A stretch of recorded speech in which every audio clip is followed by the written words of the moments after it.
Hi, Ayeta. Welcome to the Stories of Business Founders series. Nice to have you. If you could just tell us a bit about yourself and obviously what you're doing with the organization, please.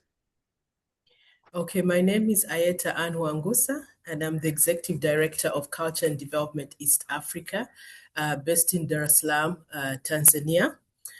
We define ourselves as a creative think tank around, issues of policy that affect the creative how they operate. So our role is to do research and advocacy to enhance that environment. But on the other hand, we also support creatives in different fields, like in film, in music, in fashion, in arts, to kind of give them the skills to improve their craft, but also to accelerate their work to a market.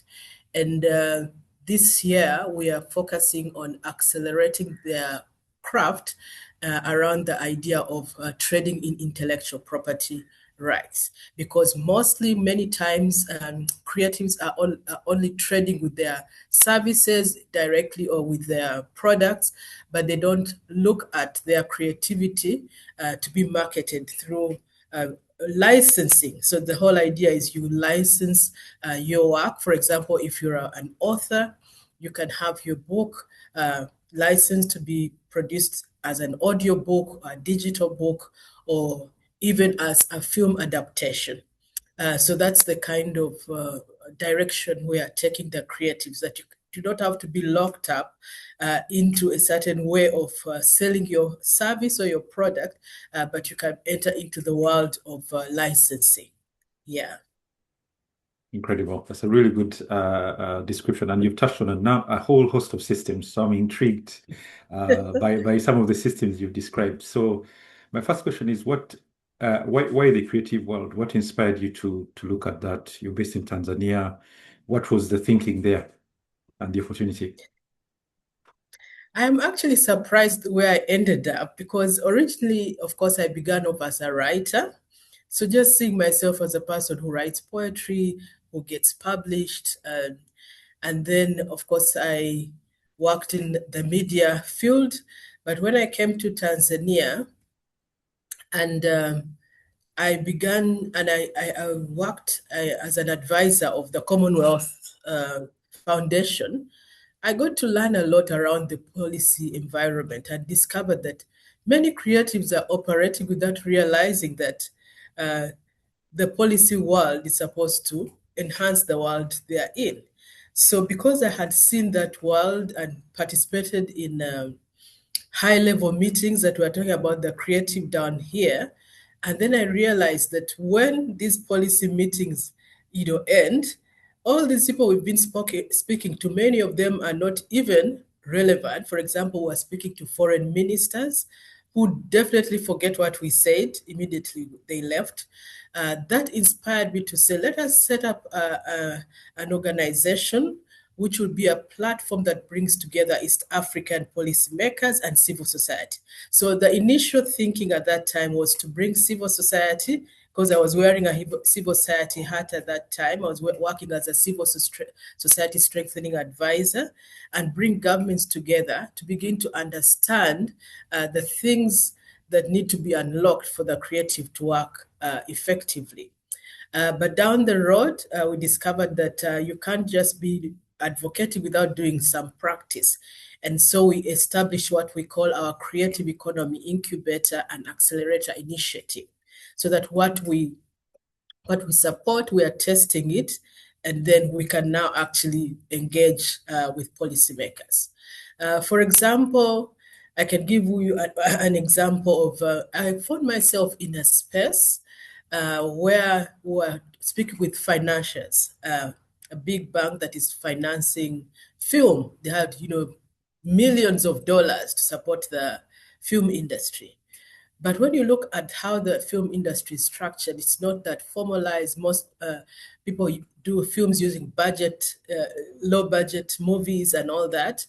And even the governments themselves were struggling. They were looking at this financial, thinking he could be the solution. But the guy said, no, you guys, we don't do retail banking. We actually invest in initiative beyond $20 million. So guys, go back and organize yourselves, and come back to us. So for me, I was the moderator of that session. And I was like, I'm not a filmmaker, but I was like a fly on the wall.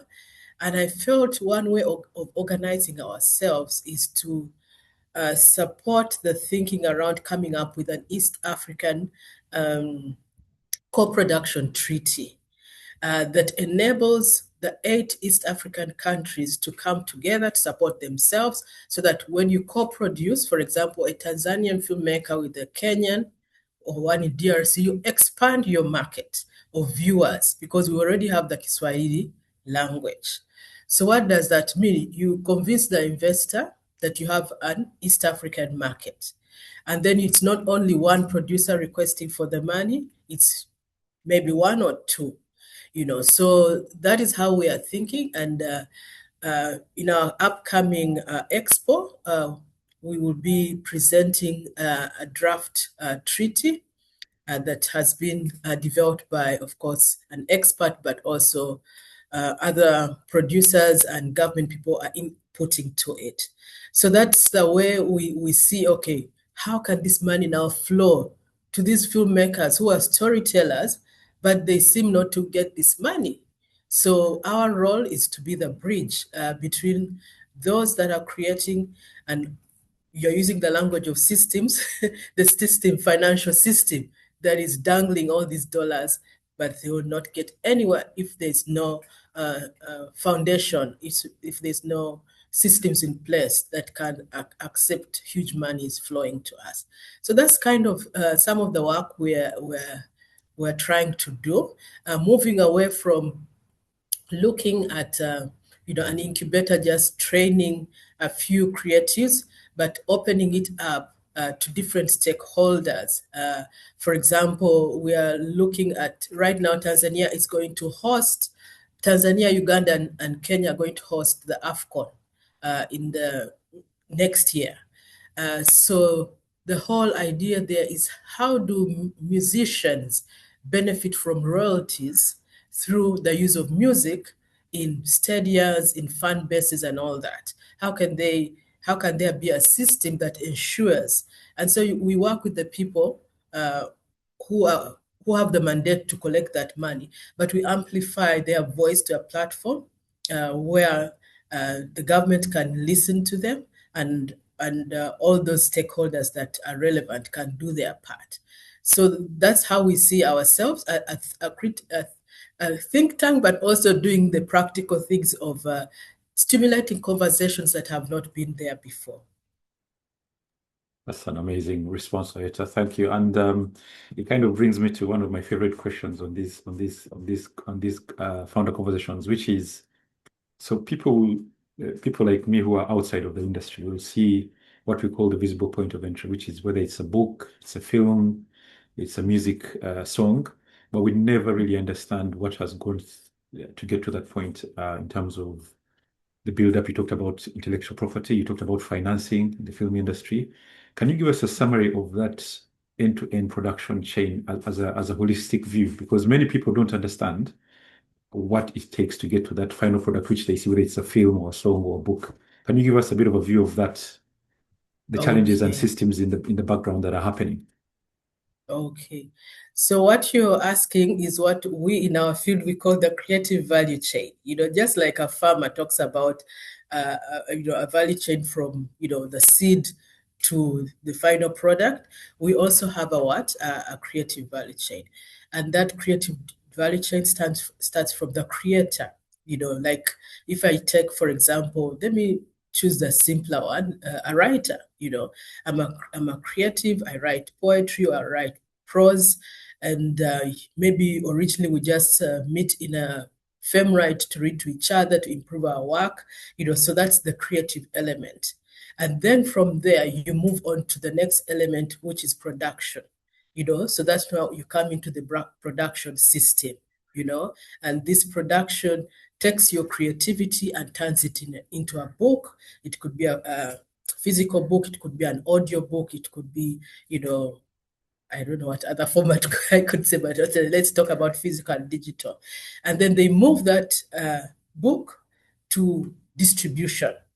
So originally we used to have bookshops, but now we have digital marketplaces. We have, of course, Amazon, but we are trying to also promote our, African platforms, like we have africanbooks.com, and then the book then moves on to the consumer, and all that happens. But then, of course, there are other uh, systems around it. For example, there is a reviewer from the media house, the person who talks about your book so that you can know that this book exists. Right now there is an interesting buzz on social media about a series on Netflix, which is called The Polygamist, and I found out after it came out that actually it was a book adaptation, you know, around someone wrote a book, a Zimbabwean wrote this book, was even self-published 5 years ago. Someone in South Africa bought the rights to turn it into a Netflix series. And suddenly people know about this author who could have never known.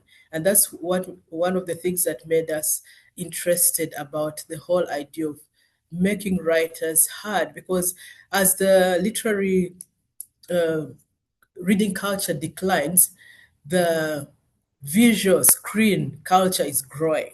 But we feel that writers have more depth in telling stories, so they can't diversify. So there are all those things happening. The educational system, is also one of that informs. Literature is so close to the educational system. We have festivals, like in Tanzania and East Africa, we have the Safal Cornell Literature Prize for Kiswahili Writing. We have the Mwalimu Nyerere Literature Prize for Creative Writing. So they amplify the writers who would not have known, so, and then sometimes these amplified writers, they get publishers through maybe through literary agents or through, direct commissioning from publishers. And in some cases, they also get, sell their books in schools. So you have that market. So that connection between, publishing and festivals and publishing and building markets. So there are all those things that are happening around the book, that makes it reach the market, and also the media that publicizes it. Yeah. Incredible. Yeah, really good explanation of this. And I'm sure we could carry on with loads of subsystems underneath each of those systems you described. So thank you very much for your time. It's been incredible, and feel very good to catch up in 6 months to see where you are on your journey. Okay. Thank you. Yeah, Thank you thank you so very much. much. Yeah. Yeah.